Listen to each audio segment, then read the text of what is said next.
Alors on est à la salle Claude Monet, à Pont-Sainte-Maxence, où on a monté un petit atelier. Quand je dis un petit atelier, une mini-usine on va dire. On m'a fait la demande, puisque j'ai un petit atelier de retouche à Pont-Sainte-Maxence entre autres, de fabriquer des masques pour avoir un certain profit. Très clairement, ça m'a un peu déplu et je me suis dit l'intérêt qu'on pourrait faire aujourd'hui vu la situation, c'est de monopoliser toutes les personnes qui ont envie de mettre en place ce type de fabrication. Et comme j'avais les machines nécessaires, de lancer cette activité. On a beaucoup de bénévoles, donc les bénévoles qui s'activent, mais aussi les personnes qui sont venues apporter différentes fournitures, dont les draps, qui nous permettent de récupérer du tissu coton de façon à façonner les différents masques. Pour la grande majorité, tout ce qui est drap, coussins ou autres, ce sont des dons et le lien Facebook, les connaissances, les amis, on en a quasiment tous les 2-3 jours qui arrivent en gros sacs, quoi. Les gens font leurs armoires. Ça a débuté il y a environ un mois à peu près. On a démarré une dizaine de personnes sur l'atelier. On arrive à 30 personnes de moyenne. C'est-à-dire qu'on peut être 70 personnes à 80 à utiliser l'atelier, mais à différentes heures.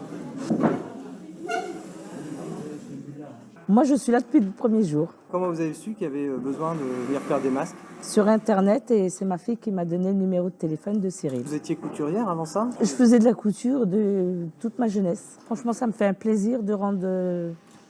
pour servir les gens, en fait, quand on en a besoin. Alors, on est quasiment à 8000 masques, ce qui est incroyable, puisqu'on a commencé le premier jour à faire 90 masques, et on arrive à des journées à faire 800, presque 900 masques sur une journée. C'est une réponse immédiate que nous apportons à nos concitoyens, d'autant plus qu'on se rend compte que les masques annoncés par le président de la République n'arrivent pas, et on a compris très vite qu'il fallait suppléer à ce défaut. Donc c'est une excellente idée que Cyril a eue. C'est un élan de générosité, c'est un mouvement extraordinaire de solidarité qui va nous permettre de répondre à la demande de nos administrés, puisque nous sommes en mesure de distribuer un masque par foyer. Aussi longtemps que nous aurons des forces vives, aussi longtemps que nous aurons de la matière première, nous serons en mesure de produire des masques ici dans cet atelier de bénévoles auquel je veux vraiment rendre hommage à Pont-Sainte-Maxence.